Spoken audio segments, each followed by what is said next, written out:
Yes दोस्तों, video बनाने के लिए आ गया हूँ। बच्चे याद कर रहे होंगे, वीडियो तो ज़रूर बनाऊँगा भाई। और कुछ ना कुछ बात काम की ही बताऊँगा जल्दी जल्दी। तो मैं पहले गले का बटन वजन कर लूँ, तो उससे मुझे थोड़ा सा स्मार्टनेस सी आ जाती है इस उम्र में। खैर, मस्त रहिए दोस्तों। आज मैंने अपडेट किया, सुबह से देखता रहा। आप लोगों को बहुत सारे स्टॉक्स बताए थे। टाटा स्टील मैंने एज ए गिफ्ट आपको दिया था। देखिए, मैं अपने वादे से मुकरता नहीं हूँ और जीत मेरी पक्की हुई है। टाटा स्टील भागा और ऐसा नहीं है ऊपर ही टंगा रहा दोस्तों। जितना 1330 पे मैंने बताया था, 10 बार आया 1330 पे और 10 बार ये 1342, 43, 44 तक गया। और सुबह 1330 के बाद दोस्तों बहुत देर तक रहा। 1328 शायद लो था। 1330 पे काफ़ी समय दिया कि मुझे खरीद लो, और 1358, 58 टच किया इस टाटा स्टील ने।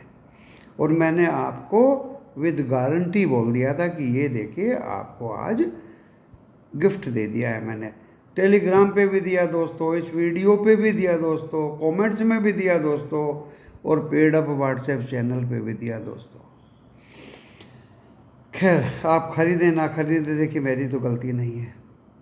मैंने तो काफ़ी खरीदा और बेचा, बेच भी दिया मैंने। ऊपर में बेच दिया, फिर नीचे आया। बाज़ार के हालात ठीक नहीं थे दोस्तों। अब किसी बच्चे ने पूछा कि बाज़ार क्यों गिरा। देखिए, एक तो यूएस में बॉन्ड यील्ड्स के भाव बढ़ रहे हैं, इमर्जिंग मार्केट से एफआईआई पैसा निकाल रहे हैं। मैंने ये जवाब अभी डाटा देखने से पहले ही उस बच्चे को दे दिया था। अभी जब मैंने देखा तो 6,000 से ज़्यादा करोड़ रुपए का माल आज उन्होंने इंडिया में कैश में बेचा, और 400 या 500 के इंडेक्स फ्यूचर बेचे। तो दोस्तों, मैंने बोल दिया था बिना डाटा देखे, डाटा देखने की ज़रूरत ज़्यादा पड़ी ही नहीं मुझे दिख रहा था जब बाज़ार में ये गिरावट चल रही थी कि एफआईआई माल बेच रहे हैं। उनके बेचने का स्टाइल ही अलग होता है दोस्तों। तो बॉन्ड यील्ड्स वहाँ की बढ़ रही हैं, यहाँ से पैसा निकाल के वहाँ शायद जमा कर रहे हैं। दूसरी चीज़, महंगाई ज़्यादा बढ़ रही है। क्रूड 113 पे पहुँच गया है। यूएस और वो यूक्रेन और उसका रशिया का तो युद्ध चल ही रहा है। बाकी युद्ध और कोरोना का तो इतने इफेक्ट मुझे नहीं लगता है। बाकी महंगाई और उस युद्ध की वजह से महंगाई बढ़ रही है दोस्तों। Gas, PNG, CNG, crude, petrol, diesel, Mobil oil सभी बढ़ रहे हैं, केरोसिन सभी बढ़ रहे हैं। तो इनसे महंगाई बढ़ेगी, डेफिनेटली ट्रांसपोर्टेशन बढ़ेगा। पानी के साधनों का जो पंपिंग सेट लगे हैं लोगों के यहाँ, वो उसका खर्चा सभी खर्चे बढ़ेंगे दोस्तों, ए टू जेड। तो उससे महंगाई बढ़ेगी। 40 साल से ज़्यादा महंगाई यूएस में बढ़ी। बॉन्ड यील्ड्स वो लोग बढ़ा रहे हैं, कुछ पैसा उधर जाएगा, सब्सिडाइज होगी। हमारे देश में भी वही चीज़ है। तो उसी के दबाव में ये आज बाज़ार गिरा। ये तो मैंने एक बात बता दी असल में कि ये कारण है दोस्तों। कारण कुछ नहीं होता। मैं आपको कारण बताऊंगा। पहले मैं डिस्क्लेमर दे दूं कि जो भी मैं वक्तव्य शेयर बाज़ार के बारे में इस वीडियो पे दे रहा हूँ, ये मेरे पर्सनल व्यूज़ हैं और ये एजुकेशनल पर्पज़ के लिए हैं, एकेडमिक पर्पज़ के लिए हैं। कोई इनको पर्सनल ना ले। मेरे कहने से कोई शेयर खरीदे या बेचे, नुकसान या लाभ या हानि उसको होगी तो उसका जिम्मेदार मैं नहीं रहूँगा। वो शेयर खरीदने बेचने का काम अपने पर्सनल फाइनेंशियल एडवाइजर्स की सलाह लेके ही करे। अब देखिए, मैं बताऊँ आपको बात एक आज जो मेरे जहन में आई है कि ये क्यों गिरा और ये क्यों बढ़ता है।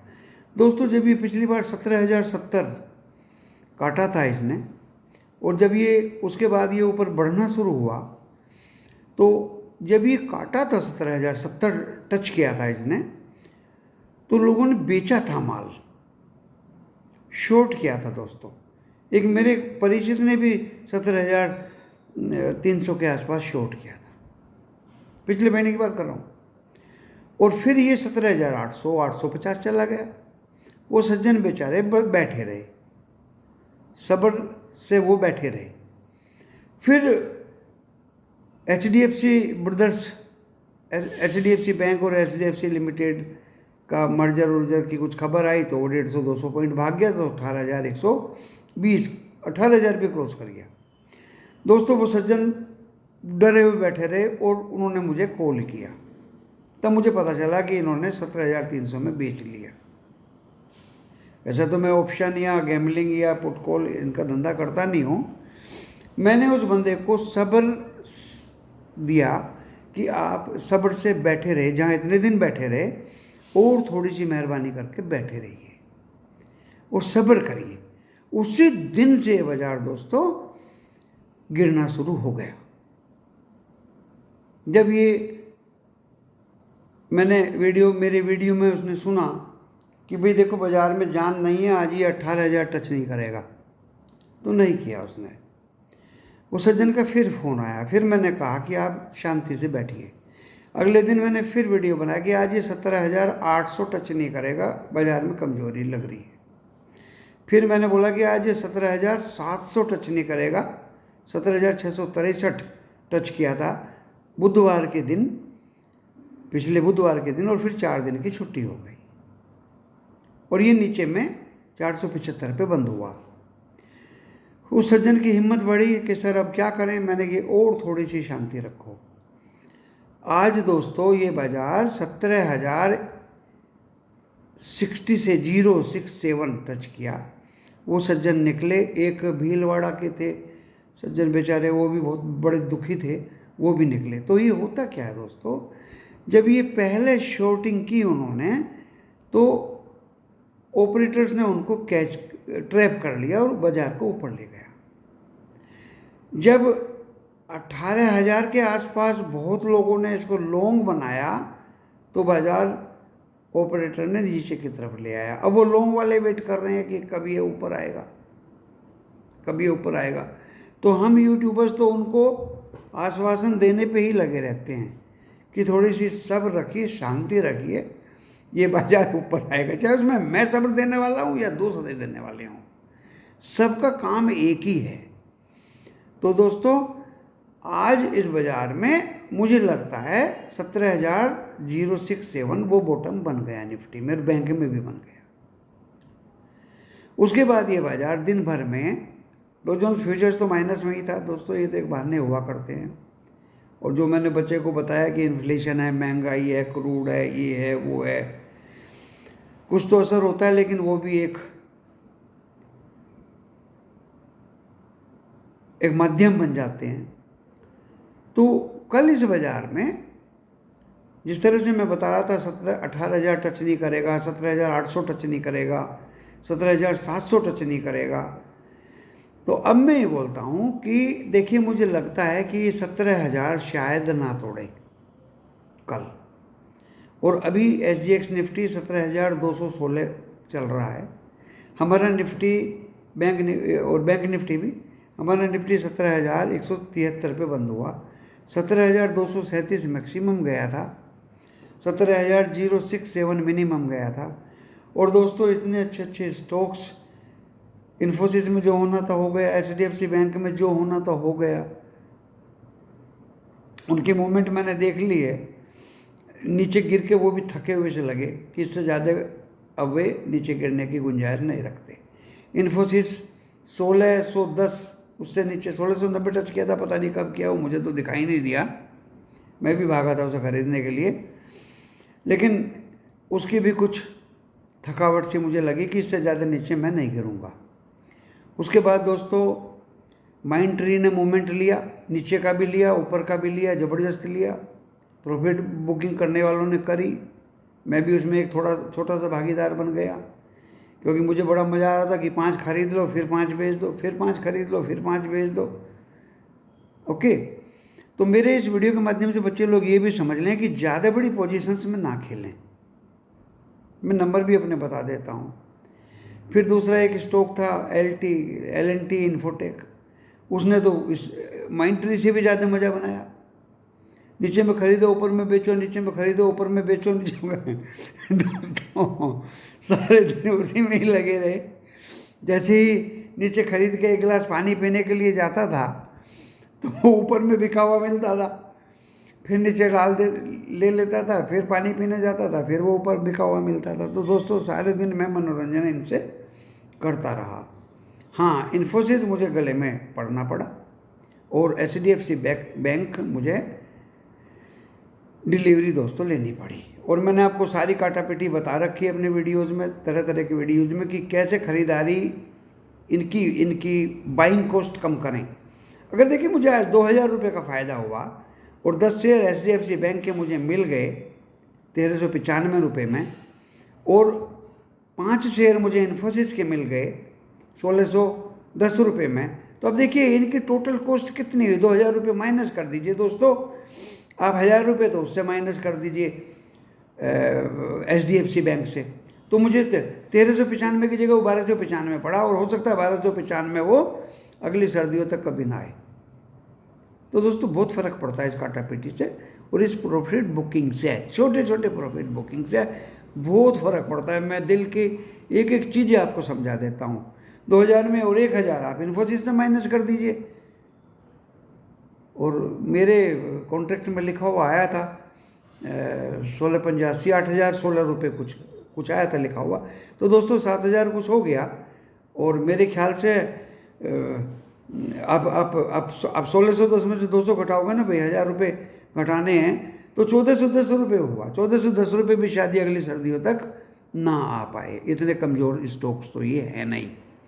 खैर कुछ भी हो सकता है शेयर बाज़ार में। तो दोस्तों मुझे अच्छा लगा, मुझे मज़ा आया, और मेरे हाथ में एक असेट हो गया, वेल्थ हो गई। मैं चाहूँ तो उसको कल बेच सकता हूँ, चाहूँ तो उसको परसों बेच सकता हूँ। तो इस तरह से आप एक किंग बनिए, एक वेल्थ क्रिएटर बनिए, छोटे छोटे लाभ बुक करिए। फिर मैंने सेल बताया था, steel authority of India, steel, Tata steel भागेगा तो ये भी भागेगा, लेकिन दोस्तों आज वो नहीं भागा, आज वो नहीं भागा।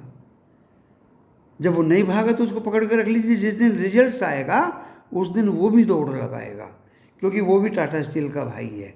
टाटा स्टील तो घोषित कर दिया कि मैं स्प्लिट करूंगा, डिविडेंड दूंगा, रिजल्ट्स घोषित करूंगा। दोस्तों सेल ने अनयूज्ड प्रॉपर्टी टाटा स्टील को बेची, ब्याज उस पर जो चढ़े हुए थे वो कम हो जाएंगे, और अब की बार और अच्छा डिविडेंड घोषित होगा।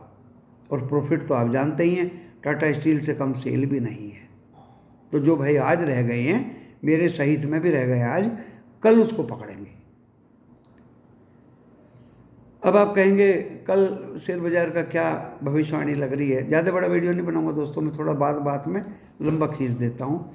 और भी बहुत शेयर हैं, टाटा मेटेलिक है भाई, वो तो देखो 800 बच्चे लोग भी बहुत परेशान करते हैं मुझे।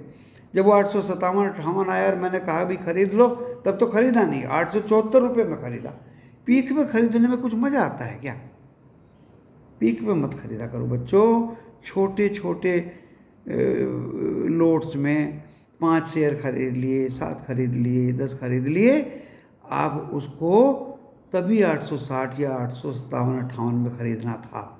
खैर चलो 874 खरीद लिया, वो भी ठीक है। कल इसका शायद रिजल्ट आएगा टाटा मेटेलिक का, या आज आया होगा, आई डोंट नो, देखना पड़ेगा दोस्तों। अब रजिस्टर देखूंगा तो आप लोगों को डिस्टर्ब होगा। तो ये टाटा मेटेलिक, और मतलब कहने का ये है कि अगले दिन उसका इफेक्ट आएगा। कल L&T इन्फोटेक का रिजल्ट आएगा। जिस तरह से माइंड ट्री ने आज खेल खेला है, ऐसे ही L&T इन्फोटेक कल खेलेगा, और उसका असर परसों आएगा। माइंड ट्री का तो शायद ड्यूरिंग मार्केट आवर ही आ गया, लेकिन उसका इफेक्ट परसों आएगा। और दोनों का सुना है मैंने मर्जर हो रहा है, बहुत बड़ी एंटाइटी बन जाएगी टेक्नोलॉजी सेक्टर में। तो इस तरह के स्टॉक्स कभी आपको लॉस नहीं देंगे। अब आप ये पूछने लगे कि सर वो KPIT बता दीजिए। भाई देखा मैंने, मेरा तो उसको गिरवी शेयर देखते ही मूड खराब हो गया। अब लोग पूछते हैं, ऐसे मेरी फिंगर टिप पे वे स्टॉक्स रटे गए कि तुरंत याद आ जाते हैं कि यार पिछली बार देखा था तो इसमें स्टॉक, इसके जो शेयर थे वो गिरवी थे, प्लेस थे। इतनी खबरें आई हैं टाटा पावर की, बच्चे लोगों ने मुझे परेशान कर दिया। सर बहुत अच्छी खबर है, इधर से कट किया वहाँ पेस्ट कर दिया, इधर से कट किया टेलीग्राम पे पेस्ट कर दिया। और मैं खूब अच्छी तरह कह रहा कि जब इनकी खबरें अच्छी आएँ, जब इनके स्वागत हों, धूमधाम हो, टेलीविज़न वाले इनको रिकमेंड करें, तो आप बेचो। 14, 15, 16 रुपये तो मैंने गिरा हुआ देखा आज टाटा पावर। भाई ये भागने का नहीं है, उठने का नहीं है, दौड़ेगा नहीं है। आप ये खबरदार शेयरों को बेचने, इन खबरों को बेचने के लिए यूज किया करें, शेयर्स को बेचने के लिए यूज किया करें। BLS इंटरनेशनल ने 1:1 बोनस दिया, रिजल्ट भी धांस हुआ है, कहाँ बढ़ा है, आजू का तो रहा दोस्तों। जो रिजल्ट्स आउट होने से पहले कीमत थी, आज वो इतनी कीमत थी। लेकिन मैंने वो भी रिकमेंड किया था कि 325 पे खरीदिए, 335, 36, 37 जहाँ भी दांव मिला वहाँ निकल जाइए, बहुत बड़े दांव के चक्कर में मत रहिए। ये मेरा लॉजिक है। उसने भी चांस दिया, कुछ बच्चों को टिन प्लेट ने भी आज चांस दिया था। लेकिन मेरा तात्पर्य यही है कि जिन कंपनियों के रिजल्ट्स अच्छे आने की संभावना हो और उन कंपनियों के रिजल्ट्स आज अगर आते हैं मार्केट आवर के बाद तो उनका इफेक्ट कल पड़ेगा। आप आज ही खरीदिए उनको, और सेल को तो पहले खरीद लीजिए, अभी तो डेट भी डिक्लेयर नहीं हुई। डेट डिक्लेयर होगी तो और 4 रुपये बढ़ जाएगा, फिर क्या फायदा भाई। तो दोस्तों इस बाजार में कुछ कमाने के लिए आप छोटे छोटे एक तो लाभ, प्रॉफिट बुक करिए। एक आप अच्छे स्टॉक्स की डिलीवरी, जैसे मैंने आज HDFC बैंक एंड इन्फोसिस की 5 शेयर उठाए हैं, और जो मुझे प्रॉफिट बुक हुआ था वो अगर माइनस करके भी मैंने कैलकुलेशन बता दी है आपको, उसका इन एवरेज रेट ही, बाइंग रेट ही कम पड़ रहा है। वो सबसे बढ़िया टेक्निक है। वो आपके पॉकेट में ऐसे हो गया जैसे सोने का, गोल्ड का सिक्का, चलते फिरते आप कभी भी बेच लीजिए। अरे आपने तो सस्ते में लिया ना, वो कभी भी बाजार में इन्फोसिस बिक जाएगा, कभी भी बाजार में HDFC बैंक बिक जाएगा। अब आप कहेंगे कल क्या करें? कल भी जिन कंपनीज के, देखिए कंपनीज के रिजल्ट्स तो बहुत सारी कंपनीज हैं जिनके रिजल्ट्स आने वाले हैं, जिनके रिजल्ट्स आने वाले हैं, लेकिन उनके रिजल्ट्स कैसे आएंगे और उन कंपनीज में आपको क्या प्रॉफिट होगा, वे कंपनीज आपको क्या दे सकती हैं, ये आपको देखना पड़ेगा, सोचना पड़ेगा। इसी स्टडी बोलते हैं। स्टडी करके आप अपने आपको स्ट्रीम लाइन में रख के आराम से बाजार को खुलने दीजिए कि भाग नहीं जाएगा। बिल्कुल आराम से तसल्ली से स्टॉक को खरीदिए, और मैं तो जब बोलूं तब ही खरीदिए। मैं तो अपना पेस्ट भी कर देता हूँ ऑफिशियल ऑर्डर्स कि मैंने ये खरीद लिया, आप भी खरीदिए। मैंने ये बेच दिया, आप भी बेचिए। कि लेकिन एक सज्जन ने आज बोला कि भाई मैं तो नहीं बेचूंगा माइंट्री। अब तो ये बोल मजे की बात है, एडवाइजर को ही बोल दिया कि मैं तो बेचूंगा नहीं। क्योंकि क्या है कि माइंट्री दोस्तों 2014 में बोनस 1:1 दिया, 16 में 1:1 दिया, रिजर्व बहुत अच्छे हैं, इक्विटी बहुत छोटी है, अभी भी रिजल्ट्स बहुत अच्छे आए हैं, कोई क्यों बेचेगा। बोनस की भी तैयारी है, डिविडेंड भी 27 रुपया दिया है। तो दोस्तों कोई छोटा मोटा शेयर नहीं है। अगर आप 1, 2, 4 शेयर लेकर रख भी लेते हैं तो कोई नुकसान नहीं है ऐसे स्टॉक में। तो कल की भविष्यवाणी में दोस्तों अभी SGX निफ्टी 17,216 या उससे ज़्यादा है, और 17 point only Dow Jones futures minus रह गया, ओनली 17, 117 की जगह ओनली 17 रह गया। इसका मतलब जब ये US बाजार डो जोन्स और नैस्डैक वगैरह खुलेंगे तो दोस्तों डो जोन ग्रीन में जाएगा। आज यूरोपियन मार्केट की छुट्टी थी, वो कल खुलेंगे, वो भी ग्रीन में खुलेंगे। एशियन मार्केट भी सुबह को ग्रीन में खुलेंगे। मेरा निफ्टी क्यों पीछे रह जाएगा? 17,173 के ऊपर ही खुलेगा। बीच में अगर FII की जिस तरह से बिकवाली मैंने देखी, बस एक यही नेगेटिव फैक्टर है दोस्तों। ना negative factor put call ratio है, ना कॉल राइटिंग नेगेटिव फैक्टर है, ना पुट की नेगेटिव फैक्टर है, ना ऑप्शन की है, कोई ना दुनिया का कोरोना है, ना वार है। क्रूड भी मैंने प्राइस इन कर लिया दोस्तों। एक सिर्फ FII की बिकवाली ही नेगेटिव फैक्टर है, ना ये मेरे बस में है और ना ये आपके बस में है। ऊपर तो खुलेगा, ग्रीन में तो खुलेगा भाई। देखो रेड में जाएगा इसकी गारंटी मुझे नहीं है, हो सकता है वो ना बेचें, कल ना बेचें तो रिकवरी हो जाएगी तगड़ी सी। और अगर वो फिर बेचने लगे 6,000 7,000 करोड़ का माल, तो दोस्तों ये ना आपसे रुकेगा ना मेरे से रुकेगा, और ना ही इसका मुझे पता है और ना ही इसका आपको पता है। ये तो उन्हीं को ही पता है जो बेचने वाले FII हैं। तो आप अपने आप में कॉशियस रहिए और रिकवरी का मूड इसका बनता दिखाई देगा बाजार का। अगर उन्होंने सेलिंग शुरू कर दी, मैंने सीधे बोल दिया कि किसी के हाथ में नहीं है, और सेलिंग शुरू करेंगे तो रेड में तो जाएगा, और रेड में जाएगा तो आप भी बाई ऑन डिप कितना करेंगे भाई, आज तो किया ही है। तो कंक्लूजन ये है कि अगर ये ग्रीन में खुलता है और ऊपर जाता है, आज की बाइंग अगर आपको कुछ 2 पैसे प्रॉफिट में मिलती है तो आप प्रॉफिट बुक कर लीजिए, ये मेरी एडवाइस है। इसे कहते हैं सेल ऑन राइज। कोई बुराई नहीं है दोस्तों, कोई बुराई नहीं है। अगर इस बहाने से ये बाजार रिकवरी हो जाएगी और हमारी डिलीवरी चली जाएगी तो भी हमें खुशी है। जो भाई ज़्यादा ऊंची पे खरीदे हुए बैठे हैं निफ्टी को, वो भी कुछ देख रहे होंगे कि हमारा लॉस थोड़ा कम ही हो जाए, स्क्वायर ऑफ थोड़ा और ऊपर आ जाए निफ्टी, तभी कुछ करें।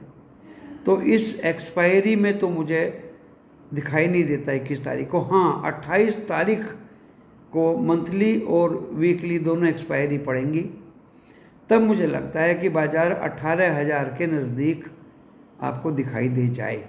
अदरवाइज इस बाज़ार में एक ही फैक्टर है कि FII की ज़बरदस्त बिकवाली है दोस्तों। पिछले 8-10 दिन से कंटिन्यू, ये 4 दिन गैप देख के 2,000, 3,000, 4,000, 200, 300 और आज तो 6,000, 6,500 करोड़ कैश में बिकवाली और 500 करोड़ की इंडेक्स में बिकवाली। ये आपके हाथ में नहीं है, ये मेरे भी हाथ में नहीं है। इसको ना कोई कंट्रोल कर सकता। हाँ, आपने जो खरीदा, जो आपको डिलीवरी आज आपके हाथ में आ गई, या आपकी पहली डिलीवरी है या कुछ पहला माल है, सेल ऑन राइज कर लीजिए। पैसा आएगा तो मैं फिर बाई ऑन डिप कर सकता हूँ। जब पैसा ही पॉकेट में नहीं रहेगा तो मैं बाई ऑन डिप कहाँ से करूँगा भाई। मैं तो नेचुरल बात बोलता हूँ, टेलीविज़न की तरह बाई कर लो, बाई कर लो। अरे भाई, बाई तो तब करेंगे जब सेल हो जाए, माल बिक जाए, 2 पैसा जेब में आ जाए, तो तभी तो बाई ऑन डिप होगा या बाई इन द मार्केट होगा। तो दोस्तों, कल अगर ये 17,173 के ऊपर ग्रीन में 150 पॉइंट, 200 पॉइंट जाता है तो आप सेल ऑन राइज करिए। आपकी डिलीवरी चली गई, आपका माल बिक गया और ये रिकवरी के मूड में होते होते बहुत ऊपर चला गया बाजार, तो इसको एक्सक्यूज कर दीजिए और डिलीवरी चुपचाप दे दीजिए, एंड फर्दर दिन के लिए और डिफरेंट तरह की तैयारी करेंगे। रिकवरी तभी होगी तब FII अपनी बिक्री रोक दें। और अगर आपने बेच दिया और FII ने भी बेच रहा है तो आपको वही माल शायद नीचे मिल जाए।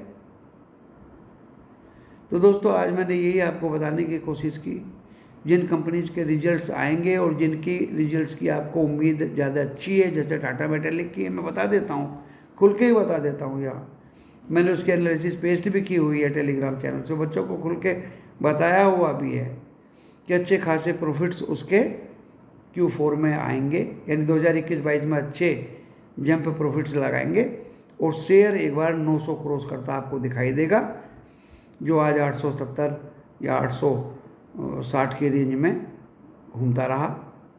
तो इस तरह के स्टॉक्स को पकड़िए और सेल के रिजल्ट्स की डेट आने से पहले ही उसको अपने पोर्टफोलियो में धीरे धीरे इकट्ठे करते रहिए।